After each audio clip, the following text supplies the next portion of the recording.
सभी को जय हिंद। Welcome to my YouTube channel. और आज हम बात करेंगे दिल्ली पुलिस कांस्टेबल की जो भर्ती आई हुई है और जिसकी नवंबर दिसंबर में एग्ज़ाम है उसके बारे में बात करेंगे। तो आपको जैसा कि पता है, एग्ज़ाम होगी, फिर फिजिकल है, फिर मेडिकल होगा, फिर ज्वाइनिंग होगी।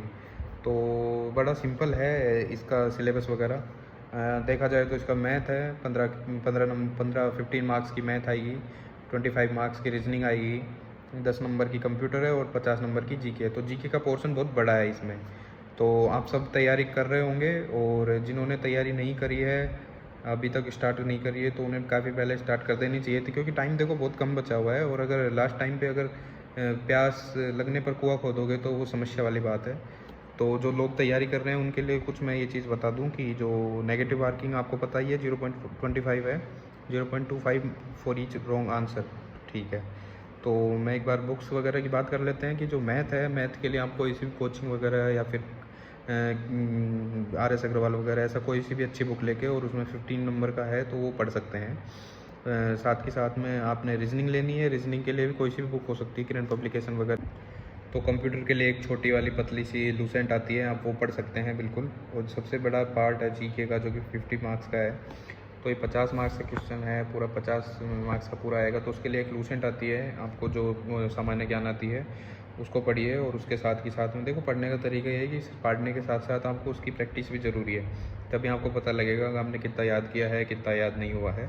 तो लूसेंट पढ़िए, और उसके साथ एक लूसेंट की ऑब्जेक्टिव टाइप बुक आती है, तो उसके अंदर आप साथ में आप उसके क्वेश्चंस पढ़िए। जैसे आपने संविधान पढ़ा है तो उसके क्वेश्चन लगाइए। तो इसी के साथ आप एक मासिक पत्रिका करंट अफेयर्स की वो फॉलो कीजिए। तो टोटल आपको 90 मिनट मिलने वाले हैं इसके अंदर। तो और 100 क्वेश्चन होने वाले हैं आपको। तो सबसे जितने ज़्यादा टेक्स्ट बुक के हो गए या फिर और कोई अच्छी कोचिंग के हो गए, आप जितने ज़्यादा टेस्ट हो सकते हैं उतने ज़्यादा टेस्ट लगाइए। प्रैक्टिस कीजिए ज़्यादा से ज़्यादा। जितनी ज़्यादा प्रैक्टिस करोगे उतनी ज़्यादा आपको अच्छे रिजल्ट्स मिलेंगे।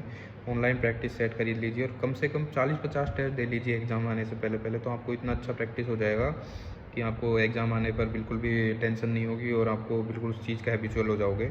और 80+ का टारगेट रखिए अभी से, और टेस्ट दीजिए बहुत, जितने ज़्यादा हो सके उतना। नॉर्मलाइजेशन वगैरह होता है, उसका चिंता लेने की ज़रूरत नहीं है।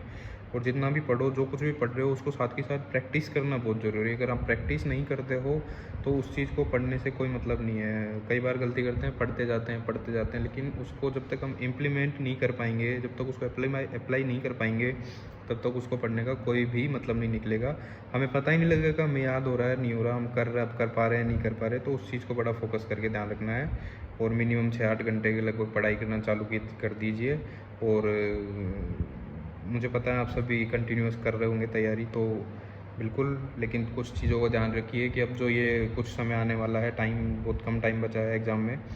तो कोशिश कीजिए कि अपने दोस्तों के साथ घूमने फिरने में, तो कि पार्टीज़ वगैरह में, इन सबको थोड़ा बंद कर दीजिए। थोड़ा सा सन्यासी वाला जीवन जी लीजिए। थोड़ा अपने आपको कमरे में या फिर लाइब्रेरी वगैरह तक सीमित रखिए थोड़े दिनों के लिए। देखो, थोड़े दिनों की बात होती है, अगर आप अच्छी तैयारी कर लेते हो तो ज़िंदगी भर का आप अच्छा सेट हो जाता है। उसके बाद आप और तैयारी कर सकते हैं, वो आपकी खुद की रुचि है। लेकिन यही है कि कुछ समय के लिए तो आपको ये सब चीज़ें त्यागनी पड़ेगी, बाकी उसके बाद फिर मज़े ही मज़े हैं। तो आप सभी को बेस्ट ऑफ लक इस चीज़ के लिए। धन्यवाद।